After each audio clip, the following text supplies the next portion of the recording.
अस्सलामुअलैकुम फ्रेंड्स। तो कैसे आप सब लोग? उम्मीद है सब लोग खैरियत से होंगे, आफियत से होंगे। तो हमने पिछली बार आपकी डिमांड्स पे इकोनॉमिक्स स्टार्ट कर दिया था पहला लेक्चर, और उसके बाद एक दो दिन लगभग ब्रेक लग गई थी, उसके लिए सॉरी है। तो क्योंकि थोड़ा बहुत मुझे भी मैनेज करना मुश्किल हो रहा था कुछ दिनों से, तो अब आपके लिए मैं बोलूंगा हर दिन आपके लिए लेक्चर आया करेगा। इकोनॉमिक्स का भी हर किसी का, कंप्यूटर हो, इकोनॉमिक्स हो, चाहे मैथमेटिक्स के एमसीक्यूज हो, चाहे स्टैटिस्टिक्स के एमसीक्यूज हो, सारा का सारा आपको मिल जाएगा। अगर आप अभी चैनल पे नए हैं तो सबसे पहले चैनल को सब्सक्राइब कर दीजिए, इससे हमें भी थोड़ी बहुत तो मोटिवेशन मिल ही जाती है। तो सबसे पहले आप चैनल को सब्सक्राइब कर दीजिए। और अगर ये जो मटेरियल होता है, चाहे इकोनॉमिक्स का, चाहे ये जो इकोनॉमिक्स के नोट्स है, ये खुद मैं प्रिपेयर कर रहा हूं। अगर आपको ये चाहिए, मेरी टेलीग्राम चैनल है ER मोमिन मजीद, आप सर्च कीजिए टेलीग्राम पे ERMUMINMAJ इसको आप सर्च कर सकते हैं यूट्यूब पे, और वहां से आपको क्या मिल सकते हैं, सॉरी टेलीग्राम पे, वहां पे आपको सारा मटेरियल, जितने भी मेरे MCQs होते हैं, या जो मैं क्विज़ ले रहा हूं, मैंने क्विज़ भी स्टार्ट किया है आपके लिए। तो मैंने स्टैटिस्टिक्स, आपको याद होगा स्टैटिस्टिक्स के भी मैंने 6 क्वेश्चन क्विज में रखे थे, 10 क्वेश्चन मैंने मैथमेटिक्स के रखे थे, तो वो आप सब देख रहे होंगे। तो चलिए अब हम आज मैं क्या बोलूंगा, पिछली बार हमने लेक्चर 1 किया था स्टार्ट। सबसे पहले थोड़ा मैं रिवाइज कर लेता हूं, क्योंकि 2-3 दिनों से हमने इकोनॉमिक्स नहीं पढ़ लिया, तो आपने भी थोड़ा रिवाइज कर लेना है। तो हम बोलेंगे पहले हमने क्या पढ़ा था। तो बेटा जी, हमने सबसे पहले पढ़ा था इकोनॉमिक्स होता क्या है, क्योंकि हम ये मान के समझ लेते हैं कि हमें इकोनॉमिक्स का ए भी नहीं पता है, 1 भी नहीं पता है, तो मैं वहीं से स्टार्ट कर रहा हूं। इकोनॉमिक्स, मैंने बोला था आपको कि इकोनॉमिक्स बेटा होता क्या है। फिर मैंने आपको इकोनॉमिक्स के कई डेफिनेशन, जैसे वेल्थ डेफिनेशन है, वो किसने दी थी? स्मिथ ने, एडम स्मिथ, और एडम स्मिथ को ही बोला जाता है फादर ऑफ द इकोनॉमिक्स, ये मैंने बोला था। और हर डेफिनेशन कितनी है? 4। Value definition, welfare definition, scarcity definition और ग्रोथ डेफिनेशन। हर किसी डेफिनेशन के फीचर्स थे और क्रिटिसिज्म भी इसका किया गया था, तो सारा हमने एक्सप्लेन किया गया। अगर आपने अभी तक मेरा पहला लेक्चर नहीं देखा, फिर आपको ये इसमें थोड़ा दुश्वारी हो सकती है, आप पहले लेक्चर से स्टार्ट कीजिए, आपको सारा समझ आ जाएगा। ऊपर आई बटन में मैंने प्रोवाइड कर दिया है लेक्चर, आप उसको देख सकते हैं। तो इन सारों के बाद हमने फिर बोला था, क्या सर जी इकोनॉमिक्स आर्ट है या क्या ये साइंस है? तो हमने बोला था इकोनॉमिक्स आर्ट भी है, इकोनॉमिक्स साइंस भी है। उसके बाद हमने पॉजिटिव इकोनॉमिक्स, नॉर्मेटिव इकोनॉमिक्स पढ़ा था, एंड जो लास्ट थिंग हमने पढ़ा था बेसिक कॉन्सेप्ट्स। एक्चुअली जो हम पढ़ रहे हैं ये आपके JK SSB सिलेबस में जो है पहली लाइन है, introduction of economics, basic concepts and principles. ये वही बेसिक कॉन्सेप्ट्स और प्रिंसिपल्स हम डिस्कस कर रहे हैं। तो फिलहाल बेसिक कॉन्सेप्ट्स आ रहे हैं। पहला कॉन्सेप्ट मैंने बोला था आपको, गुड्स क्या होता है। दूसरा बोला था सर्विसेज, फिर मैंने बोला था गुड्स के फीचर क्या होते हैं, सर्विसेज के फीचर क्या होते हैं, और गुड्स किस किस तरह का होता है। यहां तक हमने ऑलरेडी पढ़ लिया था, लेकिन अब दूसरा कॉन्सेप्ट देख लो। चलिए स्टार्ट करते हैं, यहां से हमारा आज का लेक्चर स्टार्ट हो जाएगा बेटा। अब देख लीजिए क्या हम पढ़ेंगे। ओके, सबसे पहला टर्म जो है हमारे इसमें आज के लेक्चर में आ जाएगी यूटिलिटी। सर जी यूटिलिटी क्या होता है? यूटिलिटी होता है ख्वाहिश। आप अपने, देखो मैं आपको ऐसे समझाऊंगा, आपको अच्छे से सुन लेना, कोई कंफ्यूजन नहीं हो जाएगा, बस आराम से सुन लेना, पूरा वीडियो को देख लो तब फायदा आएगा। सर जी यूटिलिटी क्या होता है? देखिए, अगर हमको इकोनॉमिक्स पढ़ना है ना, सबसे पहले उसकी टर्म्स, उसके प्रिंसिपल, सारे जो बेसिक चीजें तब वो समझने हैं पहले, उसके बाद हमको इकोनॉमिक्स आगे वाला सारा समझ आ जाएगा, क्योंकि ये टर्म्स उसके बाद रिपीटेडली यूज हो जाएंगे। सबसे पहला टर्म है यूटिलिटी। सर जी यूटिलिटी क्या होता है? आपने लिखा है यहां पे, want satisfying power of a service और अ गुड। देखिए मैं आपको ऐसे समझाता हूं, मैं आपको सर्विस प्रोवाइड कर रहा हूं अभी, ठीक है, मेरी टीचिंग सर्विस है ना भाई, ठीक है, मेरी टीचिंग जो है या सर्विस है।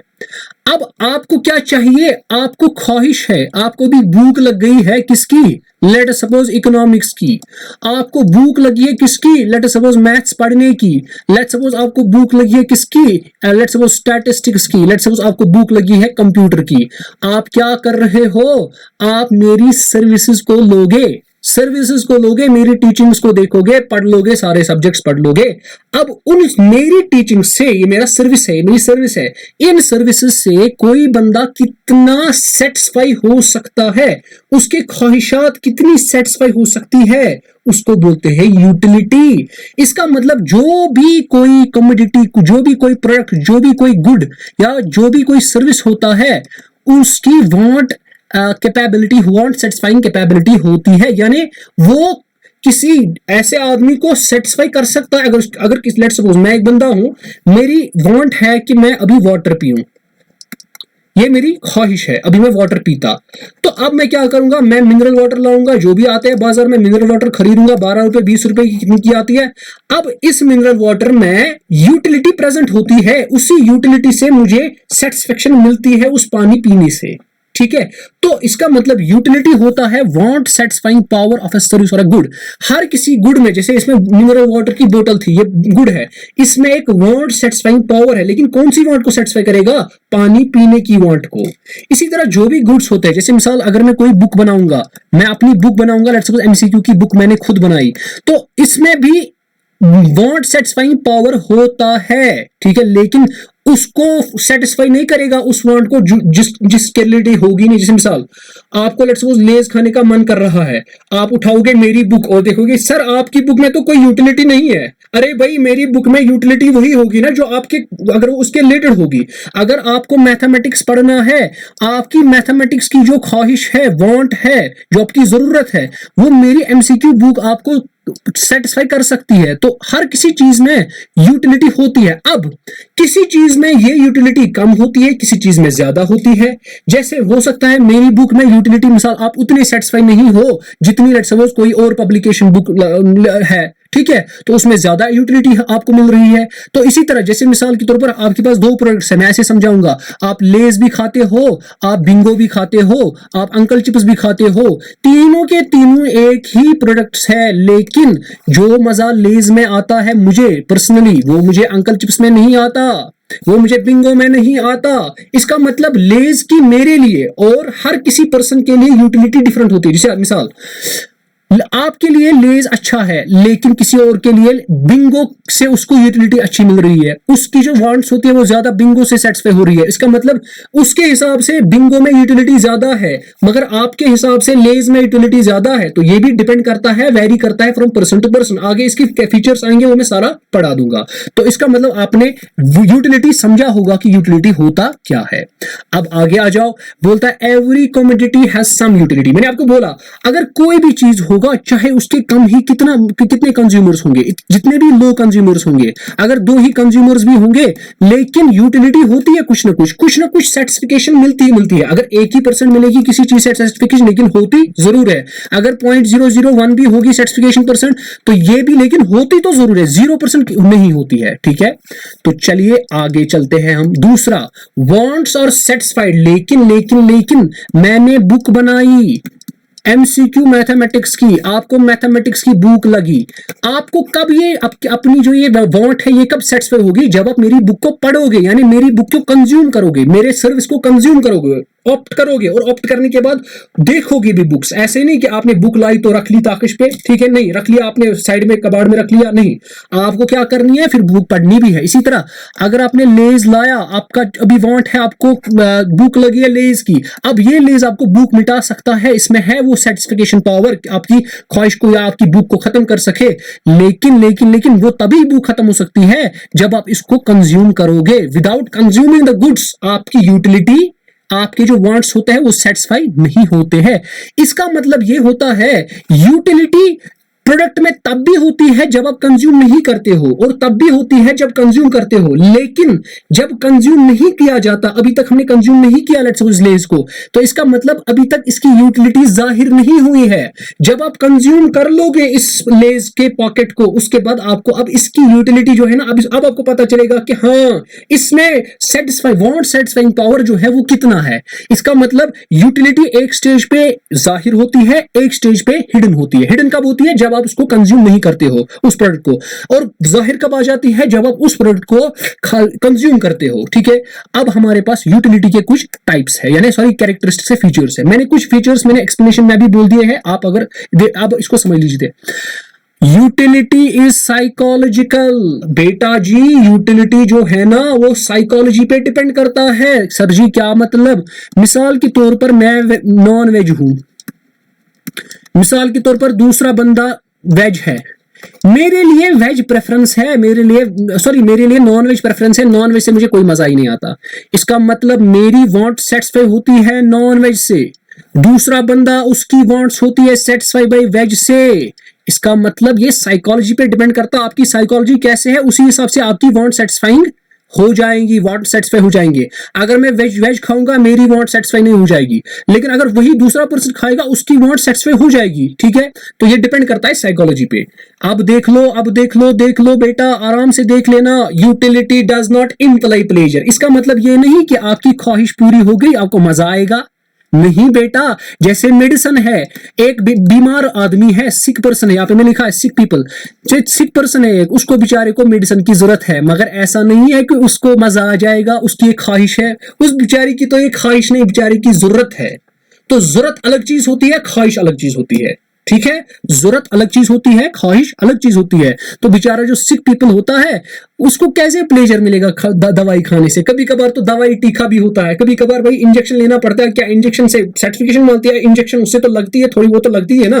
तो इसका मतलब कुछ लोग तो डरते भी है, तो इसका मतलब उससे प्लेजर नहीं मिलता। हाँ, आपकी जो वांट्स है, जरूरतें है, ठीक है, आपकी जो ख्वाहिशात है, ठीक है, वो आपके पूरे तो हो रहे हैं, मगर मगर मगर मगर मगर मगर आपको मजा नहीं आता। आपकी जो जरूरियात है अभी, जैसे मिसाल मेरी जरूरत अभी है, खुदा न खास्ता अभी जो कोविड पेशेंट्स है उनकी जरूरत है अभी ऑक्सीजन की, है ना। क्या उनको ऑक्सीजन पहुंच रहा है? हाँ, ऑक्सीजन से उनको वांट सेटिस्फाई हो रही है, लेकिन क्या उसको मजा आ रहा है? खुदा न खास्ता कैसे मजा आएगा? बेचारे वो अभी बहुत परेशानी में होते हैं। अल्लाह ताला हम सबको हिफाजत करे, इस कोविड की परेशानी से हमें महफूज रखे, सबको, आपको भी, मुझे भी, आप भी दुआ कीजिए, हम भी दुआ करेंगे। तो चलिए आगे, नेक्स्ट हमारे पास यूटिलिटी डजंट इंप्लाई यूजफुलनेस। देखिए आपके पास, लेट्स सपोज मैं हूं, मेरे लिए आपके फ्रूट्स से मुझे वांट सेटिस्फाई होती है, लेकिन अगर दूसरा बंदा होता है वो सिगरेट पीता है, उसको उसी से वांट सेटिस्फाई हो जाती है, तो उसको सिगरेट से ही वांट सेटिस्फाई होती है, मगर सिगरेट इसके लिए क्या होती है? हार्मफुल, वो उसके लंग्स को खराब कर देगा। तो इसका मतलब यूटिलिटी का ये मतलब नहीं समझ लेना कि उसकी ख्वाहिश पूरी हो गई और वो यूजफुलनेस भी होगा, वो यूटिलिटी नहीं।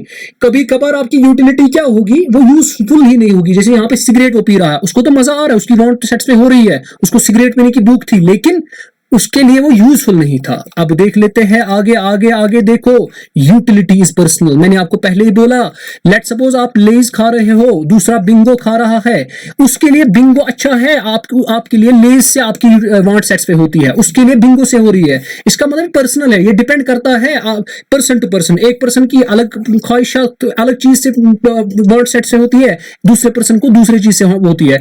और इतना ही नहीं, और एक ही पर्सन अगर होगा ना, जैसे मैं हूं, हमारी ख्वाहिशात बदल जाती है, हमारे प्रेफरेंसेस बदल जाते हैं। देखो, एक साल पहले साल में लेट्स सपोज मैंने लेज खाया, मुझे लगा ये लेज परफेक्ट है, लेकिन दूसरे साल में मुझे बिंगो लग गया परफेक्ट। अब जो मुझे लेज पहले साल में लग रहा था, मुझे इसी से वांट सेटिस्फाई हो रही थी, लेकिन अब जब मैं दूसरे साल में गया ना, अब मुझे लेज से नहीं, अब मुझे बिंगो से अपनी वांट्स जो है सेटिस्फाई हो रही है। इसका मतलब यूटिलिटी एक तो पर्सनल है और रिलेटिव भी है। इसका मतलब रिलेटिव मतलब हो गया, ये सिचुएशन के हिसाब से वेरी करता है, किस सिचुएशन में कैसा आपको टेस्ट, इसका मतलब टेस्ट बदलता रहता है इंसान को। कभी ये बोलेगा सब्जी अच्छी है, कभी बोलेगा ये नॉनवेज अच्छा है ना। हम भी बोलते हैं, जब हम ज्यादा नॉनवेज खाते हैं हम बोलते हैं अब थक गए, कितना नॉनवेज खाएंगे, अब कभी कभार वेज भी होना चाहिए। इसका मतलब जब हमें नॉनवेज चाहिए होता था, हमारी यूटिलिटी, हमारी वांट्स इसी से सेटिस्फाई होती थी, लेकिन जब हम अब वेज खाते हैं, अब हम थक गए ना नॉनवेज खाते खाते, अब हमारी वेज से सेटिस्फाई हो रही है वांट्स। इसका मतलब ये रिलेटिव भी होता है। आई होप आपको क्लियर हुआ होगा।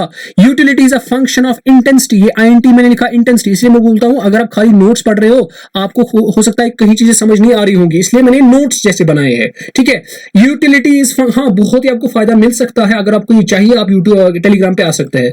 यूटिलिटी आपको लिंक डिस्क्रिप्शन पे भी देकर होगी। Utility is a function of intensity of human wants, यानी आपकी जो बेटा यूटिलिटी है, यूटिलिटी क्या होता है अब आपको पता है, it is the want satisfying power of a good. एक गुड में कितना कैपेबिलिटी है कि वो आपकी सेटिस्फेक्शन को, यानी आपकी जो वांट है उसको सेटिस्फाई कर सके, उसको बोलते हैं यूटिलिटी। ठीक है बेटा। अब इसका मतलब यूटिलिटी क्या है, it is a function of time, sorry function of intensity of human wants. Sir इसका मतलब क्या होता है, इसका मतलब ये होता है कि यूटिलिटी जो होता है ये डिपेंड किस पर करता है, इंटेंसिटी ऑफ ह्यूमन वांट्स की। जैसे एक बंदा है मिसाल के तौर पर, उसको लेज चाहिए, दूसरा बंदा भी है उसको लेज चाहिए, या चलो छोड़ो ये लेज नहीं, अभी कोविड का ही अल्लाह ताला ने हम पे बहुत कहर मचा दिया है। अभी कोविड के पेशेंट्स है, this is Covid patient number 1, this is Covid patient number 2। इसका जो ऑक्सीजन लेवल है लेट्स सपोज 88% है, इसका जो ऑक्सीजन लेवल है 56% है। बताओ बताओ बताओ बताओ, इसके लिए यूटिलिटी, इसके लिए ह्यूमन, इसके लिए वांट क्या होगा, वांट इसके लिए ऑक्सीजन होगा, इसके लिए भी वांट क्या होगा, ऑक्सीजन होगा। मगर मगर मगर इसके इंटेंसिटी ऑफ वांट जो है वो ज्यादा है, क्योंकि इसको ज्यादा ऑक्सीजन की जरूरत है। इसकी जो वांट दोनों की सेम है, मगर इसकी इंटेंसिटी ऑफ वांट इसके निस्बत में कम है। क्यों? क्योंकि इसको ऑक्सीजन 50-60% है। इसका मतलब यूटिलिटी भी उसी के पे डिपेंड करेगा। जो ये कोविड 2 होगा, ठीक है, ये कोविड 2 वाला पेशेंट जो होगा, इसको जो यूटिलिटी मिलेगी ना वो अकॉर्डिंगली ज्यादा मिल जाएगी, वो ज्यादा सेटिस्फाई हो जाएगा। इसका मतलब यूटिलिटी जो होती है it is a function of intensity of human wants. ये डिपेंड, शॉर्ट में अभी ज्यादा कम का हम नहीं बोल सकते। अभी आगे हमारे पास बहुत सारे लॉज आते हैं, जैसे हमारे पास आपके पास आता है law of diminishing utility. Law of diminishing utility पता है क्या बोलता है? वो बोलता है अगर आपने लेट सपोज आपने एक प्रोडक्ट खाया, लेट सपोज आपने एक प्रोडक्ट खाया, लेट सपोज बारबेक्यू, यानी जिसको हम कश्मीरी में बोलते हैं तुझ। फिर आपने 2 भी खाए, 4 भी खाए, लेकिन 4 के बाद जब आप 5 भी खाते हो ना, अब आपको उतना मजा नहीं आता, अब आपको उतना सेटिस्फिकेशन नहीं मिलता। इसका मतलब इसको बोलते हैं लॉ ऑफ डिमिनिशिंग यूटिलिटी। जितना जितना प्रोडक्ट्स को ज्यादा कंज्यूम करते जाओगे उतनी उतनी आपकी यूटिलिटी कम होती जाएगी। ठीक है, ऐसे ही बहुत सारे प्रोडक्ट्स में हो सकता है। जैसे आपको मैं बताऊंगा, आपने आइसक्रीम खानी है, आपको मैं दिन रात आइसक्रीम, आपको दिन में 10 बार आइसक्रीम बोलूंगा खाने के लिए। जब आप पहली बार खाओगे मजा आएगा, दूसरी बार भी थोड़ा कम आ जाएगा क्योंकि ऑलरेडी खाई थी ना, फिर तीसरी बार मजा कम, क्योंकि अब आपने ये बार बार देख रहे हो, तो अब आपकी यूटिलिटी कम हो रही है। तो इसको बोलते हैं लॉ ऑफ डिमिनिशिंग यूटिलिटी। ठीक है, तो जितना आपके पास, इसको क्या बोलते हैं, ज्यादा प्रोडक्ट यूज करते हैं उतनी यूटिलिटी क्या होती है, कम होती है। तो लेकिन ये याद रखना है, यूटिलिटी किस पे डिपेंड करती है, इंटेंसिटी ऑफ ह्यूमन वांट्स पे डिपेंड करती है। अब आगे चलते हैं। Utility is a subjective concept, it can not be measured objectively. देखो मैं ये नहीं बोल सकता हूं कि मिसाल ये लेज बंदा एक था और ये बिंगो वाला बंदा था, ये जो बिंगो खा रहा था, ये लेज वाला बंदा नहीं कह सकता भाई मेरी यूटिलिटी जो है ना, मुझे 10 यूटिलिटी मिल गई, ये मुझे 11 मिल गई।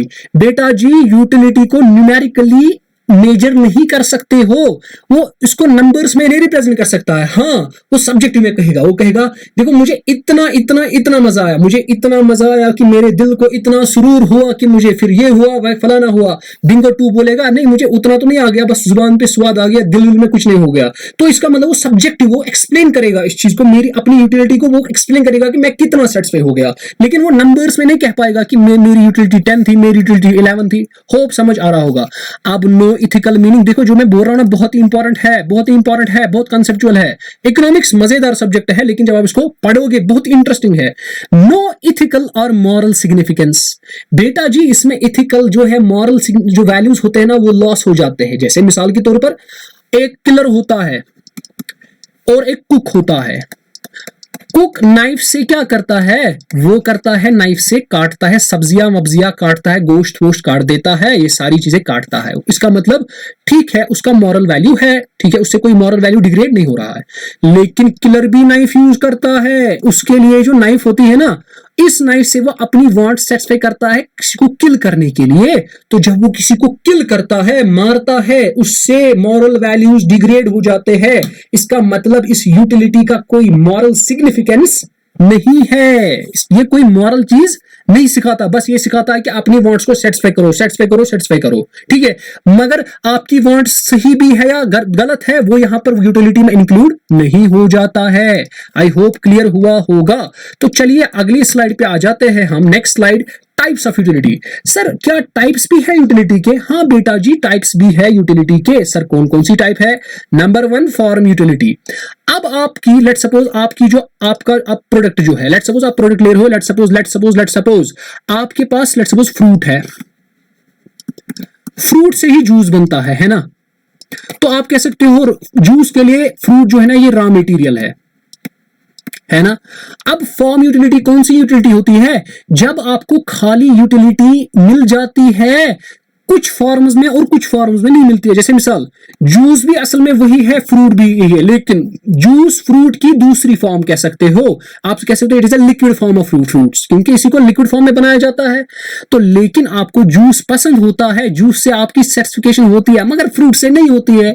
तो इसका मतलब जब आपकी फॉर्म्स पे डिपेंड करेगा आपका प्रोडक्ट किस फॉर्म में है। जैसे मिसाल के तौर पर आपका लेट अस सपोज केक है, केक आपको कितना पसंद होता है, लेकिन केक किससे बनता है? फ्लोर से, आटा से बनता है ना, जिससे भी बनता है, मैदा वैदा जो भी होता है, फ्लोर। तो फ्लोर से आपका बनता है, लेकिन अगर आप फ्लोर ऐसे ही खाओगे, ऐसे ही सूखा खाएंगे, क्या उससे आपकी यूटिलिटी आ जाएगी? नहीं, उससे आपकी वांट सेटिस्फाई कहां हो जाएगी? आपको केक से हो जाएगी। इसका मतलब केक भी इसी से बनाया गया था, लेकिन ये केक जो है ना अभी डिफरेंट फॉर्म ऑफ फ्लोर बन गया। इसका मतलब जब आपकी यूटिलिटी डिपेंड करती है फॉर्म पे, ठीक है, वो हाँ कभी कभी हो सकता है फ्लोर से भी आपकी यूटिलिटी खत्म हो सकती है, नॉट सेटिस्फाई हो सकती है, लेकिन जितना मजा आपको केक खाने में आएगा उतना मजा फ्लोर में तो नहीं आ जाएगा। I hope I am clear. उसके बाद कुछ यूटिलिटी होती है वो जो टाइम पे डिपेंड करती है। मिसाल के तौर पर आपने लेट सपोज अगर मिसाल खाया लेट सपोज बनाना, अगर आपने ये सुबह खाया, ठीक है, मॉर्निंग में, और आपने यही खाया इवनिंग में, आपको मॉर्निंग में जब आपने खाया ना आपको मजा ही नहीं आया कुछ, ठीक है, या आप कह सकते हो मुझे ज्यादा मजा आया, ज्यादा सेटिस्फाई हो गया, मैं ज्यादा सेटिस्फाई हो गया, लेकिन इवनिंग में मुझे थोड़ा नींद आ रही थी, अब मुझे सेटिस्फिकेशन मुझे ज्यादा नहीं मिल गई, तो इसका मतलब लेस सेटिस्फाई हो गया। इसका मतलब जब आपकी यूटिलिटी डिपेंड करती है टाइम पे, उस यूटिलिटी को बोलते हैं टाइम यूटिलिटी। इसी तरह जब आपकी यूटिलिटी प्लेस पे डिपेंड करे, जैसे मिसाल मैं अभी लेट सपोज कहां पे हूं, लेट सपोज अभी मैं घर में हूं, लेट सपोज अब मैं बाद 4 बजे मैं निकला बाहर, लेट सपोज मैं निकला कहीं और, लेट सपोज मासी के घर में गया। अब ये मुझे पता है, या मेहमान हूं मैं कहीं पे, अब मुझे पता है जब मैं घर में हूं ना मैं कुछ भी कर सकता हूं, जो भी खाऊं अपनी मर्जी से, अपने मन से जितना भी खाऊं, तो यहां पर मेरी सेटिस्फिकेशन अच्छी हो सकती है। लेकिन जब मैं मेहमान बन के जाता हूं ना तो बिल्कुल मैं अच्छे से शांत से खा जाता हूं, आराम से खाता हूं और कम खाता हूं, ताकि कोई देखे ना, ताकि ये ना बोले कि ये बुक्कड़ है।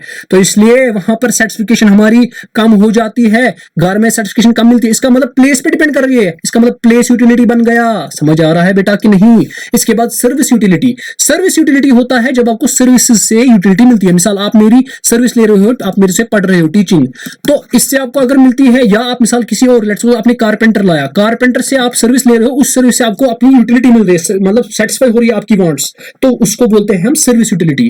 पोजेशन यूटिलिटी, देखिए पोजेशन क्या होता है, जैसे मिसाल के तौर पर मैंने कोई बुक खरीदी, अब ये बुक मेरी हो गई, इसको मैंने ओन कर लिया। अब जब भी किसी चीज को आप ओन, जैसे मेरे पास लैंड, मैंने लैंड खरीदा, इसको अपने नाम कर दिया, इस चीज से भी सेटिस्फाई इंसान होता है कि बुक अब मुझे लाई। देखो जब हम पढ़ते हैं हम यूजुअली क्या करते हैं, हम बाजार से बुक्स लाते हैं, चलो बुक्स लाओ, कौन कौन सी बुक, फलाना फलाना फलाना फलाना कौन सी बुक है, लिस्ट लाते हैं, घर में लाइब्रेरी करते हैं खड़ा, लेकिन उससे सेटिस्फिकेशन होती है? हाँ होती है, खुश होता है इंसान, हाँ अब मेरे पास लाइब्रेरी घर में बन गई। लेकिन फिर जब पढ़ने का मौका होता है तो हम इसको देखते भी नहीं है। ओके, उसके बाद नॉलेज यूटिलिटी। देखिए जब हम कोई चीज पढ़ते हैं, जैसे मिसाल के तौर पर मैंने अपने टीचर से सीखा है, जब मैं कोई चीज नया सीखता था तो मुझे मजा आता था, जब मेरे पास कोई नई नॉलेज आती थी मैं करता था काम, मैं खुश हो जाता था, हाँ यानी सेटिस्फिकेशन मिलती थी, हाँ अब सेटिस्फाई हो गया। ऐसे ही अगर कोई बंदा ऐसे होता है, जैसे मिसाल कोई लेक्चर देख रहा है अभी, वो सेटिस्फाई हो गया इस लेक्चर से, इसका मतलब उस यूटिलिटी को बोलेंगे knowledge utility. I hope I am clear. Okay, अब इसके बाद आ जाते हैं हम अगले चीज पे, इसको क्या बोलते हैं, नेक्स्ट स्लाइड पे आ जाओ बेटा, measurement of utility. Measurement of utility. अब बेटा जी यूटिलिटी को मेजर कैसे करोगे? मेजर कैसे करना है, तो 2 अप्रोचेस है। एक अप्रोच दिया था एल्फ्रेड बाबा ने, किसने दिया था? एल्फ्रेड चाचा ने दिया था, और दूसरा दिया था हिक्स ने। किसने दिया था? 2 बंदे आए, एक था एल्फ्रेड, दूसरा था हिक। तो एल्फ्रेड ने क्या बोला जी, इसने बोला हम अपनी यूटिलिटी को कार्डिनल नंबर्स में मेजर करेंगे। जैसे मिसाल के तौर पर अगर हमने एग्स को कंज्यूम किया, हम लिखेंगे यूटिलिटी है बराबर 3 यूटिल्स, यानी हम अपनी यूटिलिटी को मेजर करेंगे किसमें, कार्डिनल नंबर्स में, कार्डिनल नंबर्स में। अब आ जाते हैं ऑर्डिनल यूटिलिटी अप्रोच।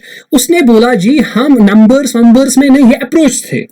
फिर इसको भी मतलब इस पर भी उंगली उठाए गए, इस पर भी उंगली उठाए गए, लेकिन जो आजकल के इकोनॉमिक्स है वो दोनों अप्रोच उसको बोलते हैं। वो बोलते हैं कि भाई अगर ये अप्रोच सही है तो ये अप्रोच भी सही है, हमें दोनों अप्रोच को लेना पड़ेगा एट अ टाइम, हम एक को नहीं छोड़ सकते हैं। तो वो बोलते हैं कि अगर हमने एक को छोड़ा ना वो ज्यादती होगी, आप दूसरे को नहीं ले सकते हो, आपको दोनों को ही कंप्लीमेंट्री है। अगर आपको एक को लेना है फिर दूसरे को भी लेना ही लेना है, तो ये कंप्लीमेंट्री है, ये नीडेड है दोनों।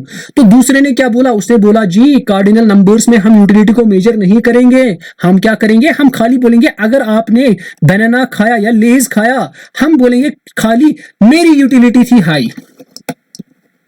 अगर हमने बिंगो खाया क्योंकि मुझे बिंगो से मजा नहीं आता है तो मेरी यूटिलिटी लो है। बस लो और हाई में हम कहेंगे यूटिलिटी को हम मेजर कैसे करेंगे, लो और हाई में। जैसे मिसाल अगर आपने चाय का कप लिया और कॉफी का कप लिया, मुझे चाय के कप से ज्यादा सेटिस्फिकेशन किससे मिलती है, कॉफी से, तो मैं कहूंगा कॉफी को हाई कहूंगा, सॉरी टी को हाई बताऊंगा यूटिलिटी, और कॉफी की यूटिलिटी लो बताता हूं।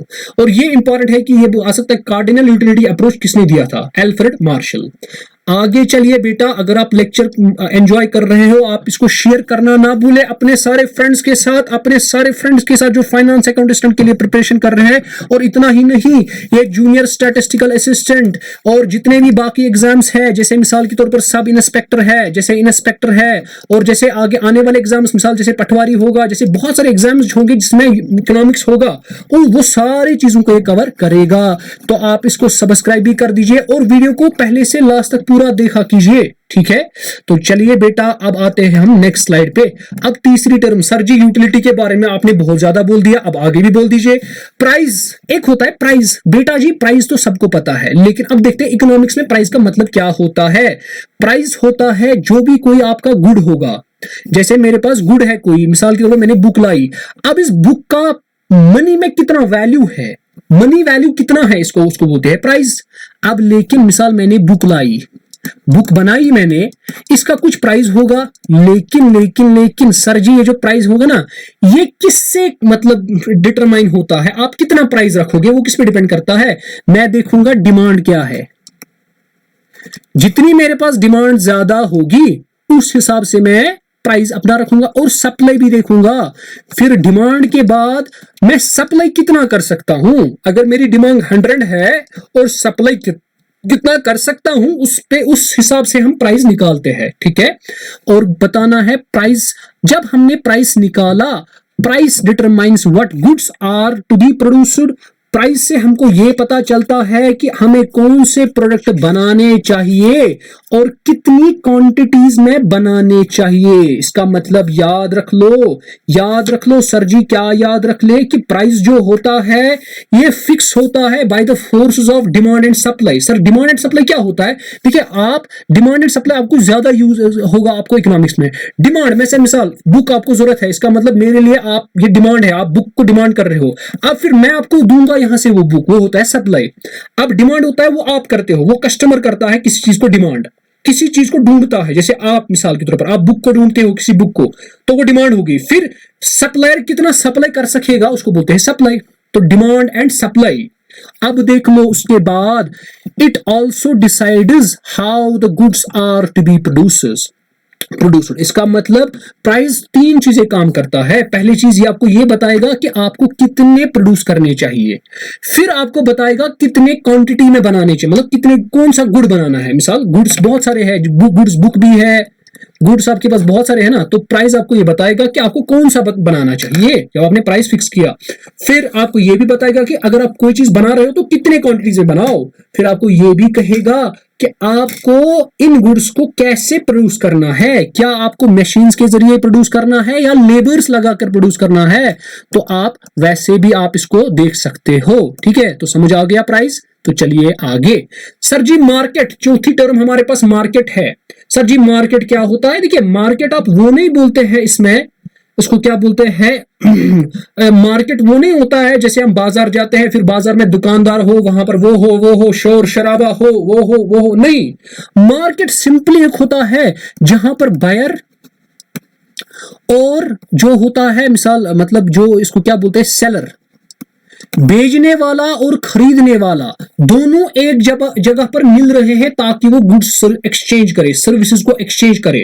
तो इसका मतलब आप पढ़ लीजिए, generally market means a place where commodities are brought and sold. ये तो जनरली हम मानते हैं, लेकिन but in economics it represents where buyers and sellers enter into a exchange of goods and services और ए प्राइस।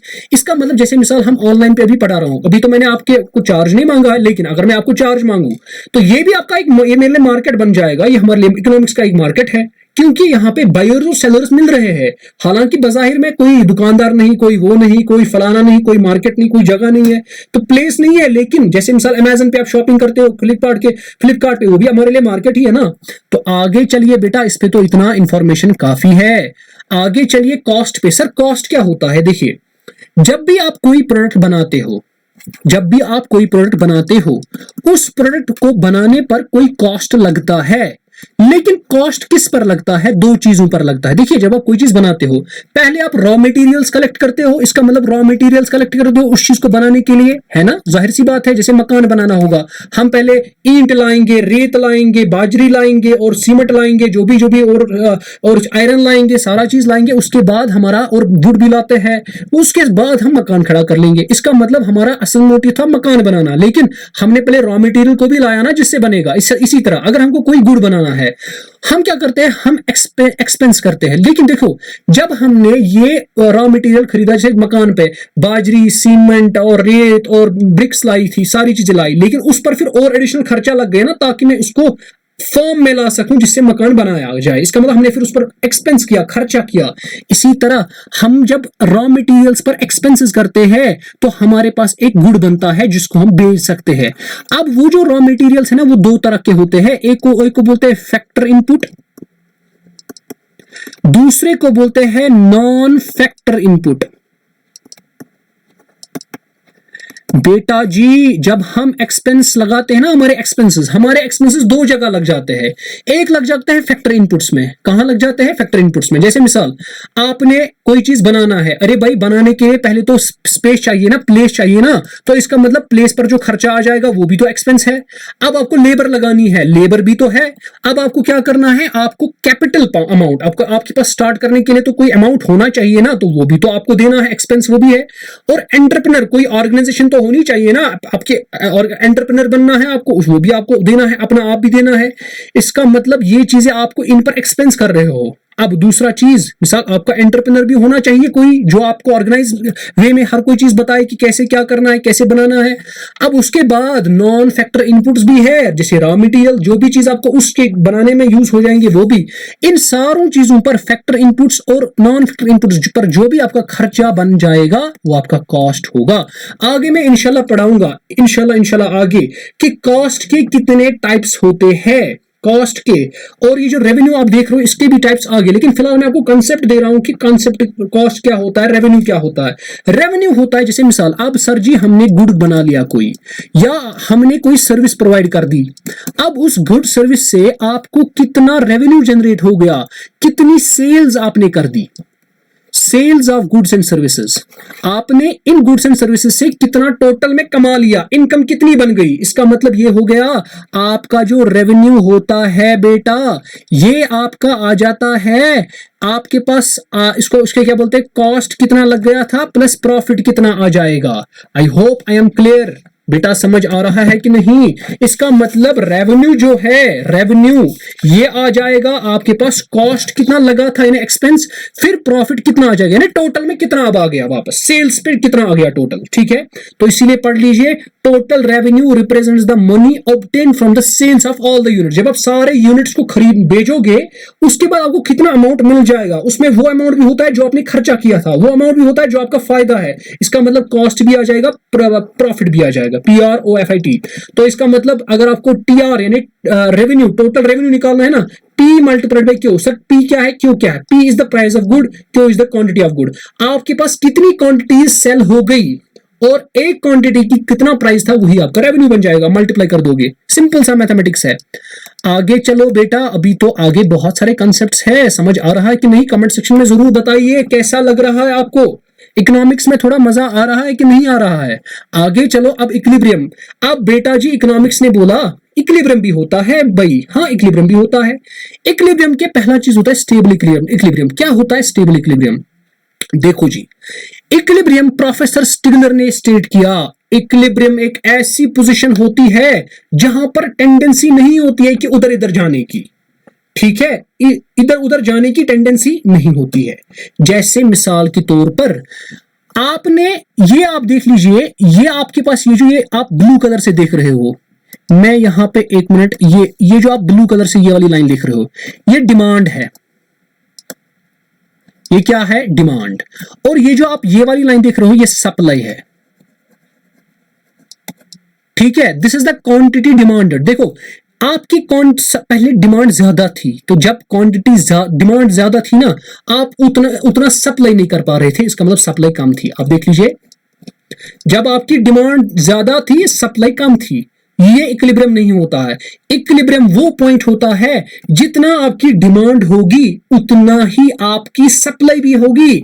लेकिन लेकिन लेकिन जब आप इक्विलिब्रियम से आगे जाओगे, यानी जब आपकी डिमांड इक्विलिब्रियम डिमांड से कम हो जाएगी, देखो यहां पर जो डिमांड थी ना वो इतनी थी, लेकिन जब आपकी डिमांड कम हो गई, अब आपकी डिमांड कम हो गई, आपकी सप्लाई बढ़ गई, तो ये इसका मतलब this is a deviation from the equilibrium.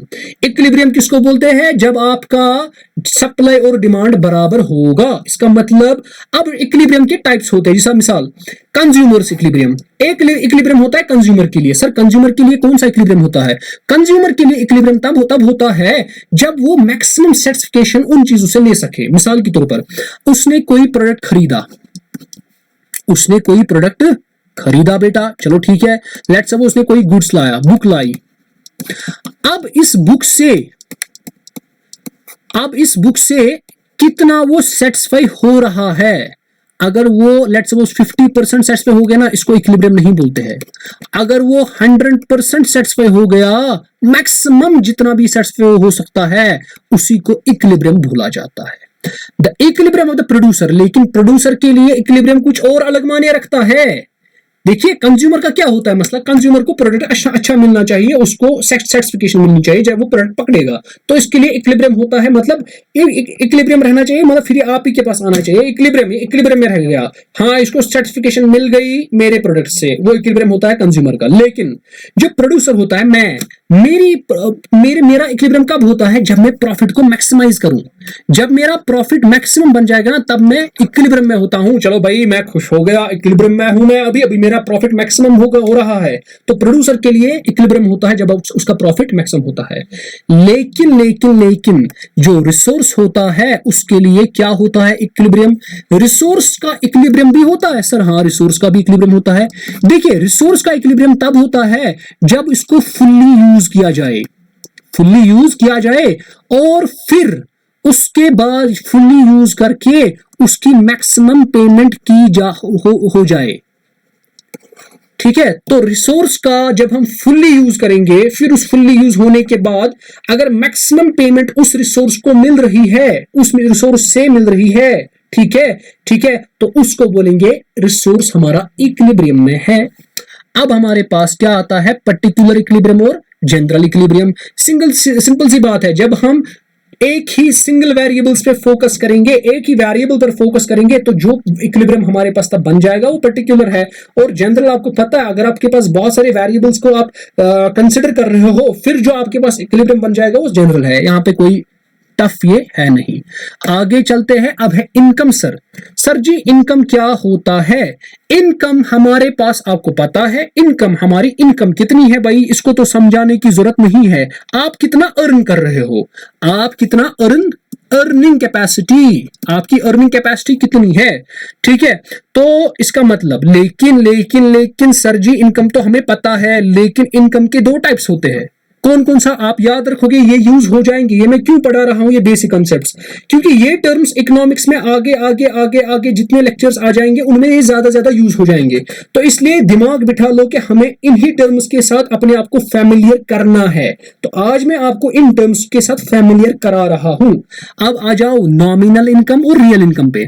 Sir ji nominal income वो इनकम होती है जिनको आप एक्सप्रेस करवा सकते हो मनी में, जिसको आप मनी में एक्सप्रेस कर सकते हो, ठीक है। उसको क्या बोलते हैं? Money income.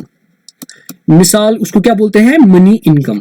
लेकिन इस मनी इनकम में से कुछ इनकम ऐसी होती है जो आपके काम नहीं आती। उस इनकम में से कोई इनकम ऐसी भी होती है जिससे आप परचेज नहीं कर पा रहे हो, जिससे आप परचेज नहीं कर पा रहे हो। जो अमाउंट इस मनी इनकम में होगा, जो आपकी इनकम में होगा, जिससे आप खरीद सकते हो कोई चीज, परचेज कर सकते हो कोई चीज, वही आपकी एक्चुअल इनकम है या रियल इनकम है। इसका मतलब रियल इनकम और मनी इनकम में क्या फर्क है? मनी इनकम आपकी होल इनकम है, लेकिन इस होल इनकम में से आप सारी की सारी यूटिलाइज नहीं कर पा रहे हो। सारी की सारी यूटिलाइज किस वे में नहीं कर रहे हो कि आप परचेज कर सको। सारी की सारी के परचेजिंग पावर नहीं होता है, ठीक है। अब वो आगे देखेंगे हम किसमें क्या होता है, आगे सारा क्लियर हो जाएगा। लेकिन आज अभी आप दिमाग में रख लीजिए जो मैं आपको बता रहा हूं, डेफिनेशन से याद रख लो। अब देख लो, मनी इनकम वो इनकम होता है जो आपको एक्सप्रेस हो सके मनी में, जिसका मनी वैल्यू होगा, यानी पैसा पैसा पैसा। लेकिन रियल इनकम हमारे पास ऐसी इनकम होती है जिनको आप परचेज कर सकते हो विद मनी एज इनकम। ये वो वाले गुड्स है जिनको आप परचेज कर सकते हो विद मनी, यानी it is the purchasing power of income. देखिए मैं आपको ऐसे बताता हूं, आप समझ लीजिए, मैं आपको समझा लेता हूं एक एग्जांपल। लेट्स सपोज मेरे पास इनकम 10,000 है। एग्जाम्पल से बात समझ आती है ना बेटा? समझ करते हैं, एग्जाम्पल की तरफ करते हैं दिमाग। अब देखिए 10,000 मेरे पास इनकम है। अगर मेरे पास 10,000 इनकम है, मैं 7,000 मेरे पास ऐसे इसमें इनकम है जिससे मैं कुछ खरीद सकता हूं, लेकिन 3,000 को मैं कुछ खरीद नहीं सकता। क्यों? क्योंकि ये मेरी सेविंग्स है। मैं अपनी सेविंग भी तो रखनी है ना, कभी कभार कुछ एक्सीडेंटल कुछ हो जाता है, कुछ काम, सेविंग्स तो रखनी पड़ती है। तो इसलिए इस 10,000, ये जो सारा 10,000 ये आपके लिए मनी इनकम है। लेकिन ये तो इनकम है, लेकिन इस इनकम में ये 3,000 आप कह सकते हो फिलहाल ये किसी काम के नहीं, इसमें खाली 7,000 ही काम के हैं। और जो काम के, यानी काम के मतलब कि जिससे आप कोई चीज खरीद सकते हो, तो इसका मतलब यही वो वाली इनकम है जो रियल है, होगी ना। इसका मतलब 3,000 फिलहाल बेकार है, ये पता नहीं कब आगे यूज। अभी तक के लिए हमारे लिए खाली ये 7,000 यूज हो जाएंगे, तो इसीलिए इसको बोलते हैं real income. I hope clear हुआ होगा। चलिए आगे चलते हैं। अब हमारे पास मेथड्स क्या होते हैं? सर जी मेथड्स, यानी इकोनॉमिक्स को जब पढ़ा जाएगा हमारे लिए मेथड्स दो होते हैं। एक होता है डिडक्टिव मेथड, दूसरा होता है इंडक्टिव मेथड। ठीक है बेटा, कौन सा मेथड होता है? एक होता है डिडक्टिव मेथड और इंडक्टिव मेथड। इसको पढ़ लेते हैं, उसके बाद आज इसको लेक्चर को कंप्लीट कर लेते हैं। उसके बाद अगला लेक्चर, एक और लेक्चर होगा बेसिक कॉन्सेप्ट्स ऑफ इकोनॉमिक्स पे, और बेसिक कॉन्सेप्ट्स खत्म हो जाएंगे। तो बेटा जी हमारे पास दो मेथड्स होते हैं, एक होता है डिडक्टिव, दूसरा होता है इंडक्टिव। सर जी डिडक्टिव क्या होता है, इंडक्टिव क्या होता है? डिडक्टिव होता है जब आप कोई जनरल रिजल्ट पढ़ लेते हो और जनरल रिजल्ट से आप कोई पर्टिकुलर रिजल्ट निकालते हो। क्या निकालते हो? जनरल से पर्टिकुलर। लेकिन इंडक्टिव बोलता है जब आपके पास कोई पर्टिकुलर रिजल्ट होगा उससे आप जनरल रिजल्ट निकालोगे। बस सिंपल है। अब देख लीजिए क्या है। और हाँ, याद क्या रखना है? याद ये रखना है क्वेश्चंस पूछे जा सकते हैं। क्या पूछा जा सकता है वो आप देख लीजिए, एक मिनट। क्वेश्चंस पूछे जा सकते हैं बेटा, क्या पूछा जा सकता है वो देख लो देख लो देख लो। डिडक्टिव मेथड का दूसरा नाम क्या है? तो डिडक्टिव मेथड को बोलते हैं एनालिटिकल मेथड भी, या इसको एब्स्ट्रैक्ट मेथड भी कहा जाता है। अब इसमें क्या किया जाता है? इसमें जनरल से, याद रखना है, एक बार और लिखता हूं, इसमें डिडक्टिव में जनरल से पर्टिकुलर रिजल्ट निकाला जाता है, डिराइव किया जाता है। लेकिन इंडक्टिव मेथड में पर्टिकुलर से जनरल पढ़ा जाता है। कोई पर्टिकुलर रिजल्ट पकड़ा जाएगा, उससे आप जनरल तक पहुंचोगे, जनरल रिजल्ट तक। फिर वो कैसे पहुंचते हैं वो अभी हमारा स्कोप नहीं है, लेकिन हमें समझना है कि मेथड्स कितने हैं और किसने किस मेथड को तरजीह दी है, ठीक है, वो देखना है। अब देख लीजिए, अब जो हमारे पास ये इंपॉर्टेंट है कि इस मेथड को कौन इकोनॉमिस्ट सपोर्ट करते थे, ठीक है। तो आप समझ लीजिए, जो भी क्लासिकल इकोनॉमिस्ट थे और जो नियो क्लासिकल थे, जैसे रिकार्डो, सीनियर, जेएस मिल, मैल्थस, मार्शल, पिगो, ये कौन सा इकोनॉमिक इन्वेस्टिगेशंस में यूज करते थे मेथड? Deductive method. ये बिलीव करते थे इसी मेथड पे। लेकिन इंडक्टिव मेथड, इसका दूसरा नाम एम्पिरिकल मेथड भी है, ये कौन से मेथड्स, ये कौन से इकोनॉमिस्ट यूज करते थे? हिस्टोरिकल। याद रखना है, आ सकता है question. Deductive method of economics is used by classical, neoclassical, historical, none of these. आपको लिखना है, इसको दो ऑप्शंस आ जाएंगे, क्लासिकल और नियोक्लासिकल। अगर होता इंडक्टिव तो ऑप्शन क्या आता? हिस्टोरिकल, ठीक है। तो ये हिस्टोरिकल स्कूल ऑफ इकोनॉमिस्ट्स ने फॉलो किया था, अडॉप्ट किया था। तो यहां पे क्या करते हैं हम काम, मैंने अभी बोला, पर्टिकुलर से जनरल प्रिंसिपल निकालते हैं। तो it involves the process of reasoning from particular facts to general principle, ठीक है। तो ये हमारे लिए डिडक्टिव मेथड और इंडक्टिव मेथड ऑफ इकोनॉमिक्स हो गया। अगले क्लास में हम ये पढ़ने वाले हैं, तो चलिए पहले स्लाइड दिखा भी देता हूं। क्या पढ़ना है? हमें पढ़ना है इकोनॉमिक्स के फैक्ट्स के बारे में, थ्योरीज के बारे में, लॉज के बारे में। क्या इकोनॉमिक्स सब्जेक्ट में लॉज होते हैं कि नहीं? अगर होते हैं, किस हद तक सही होते हैं? क्या वो लॉज वैसे ही होते हैं जैसे साइंस के लॉज होते हैं, जैसे मिसाल न्यूटन्स लॉ है, जैसे कूलम्स लॉ है, जैसे बहुत सारे न्यूटन्स फर्स्ट लॉ है, क्या वैसे ही उन बराबर उसी तरह होते हैं लॉज इकोनॉमिक्स में भी कि नहीं? कि कुछ अलग, थोड़ा अलग लेवल के होते हैं लॉज, लेकिन उनकी थोड़ा कंडीशंस होती है कुछ। तो वो देख लेंगे कौन कौन से लॉज है, कैसे लॉज होते हैं अप्लाई, और फिर हम ये देखेंगे कि इसके डिविजन्स क्या है इकोनॉमिक्स के। जैसे आपने पढ़ा होगा कि माइक्रो और मैक्रो इकोनॉमिक्स, ये भी हम इंशाल्लाह अगले क्लास में पढ़ेंगे। तो चलिए आज का वीडियो इतना ही रखेंगे। उम्मीद है आपने वीडियो को एंजॉय किया होगा। अगर ऐसा है तो आप इसको शेयर कर दीजिए, लाइक कर दीजिए और कमेंट करना ना भूले, और अपने फ्रेंड्स के साथ भी इसको शेयर कीजिए ताकि मैक्सिमम फायदा लोगों को पहुंच जाए। तो चलिए, अल्लाह हाफिज।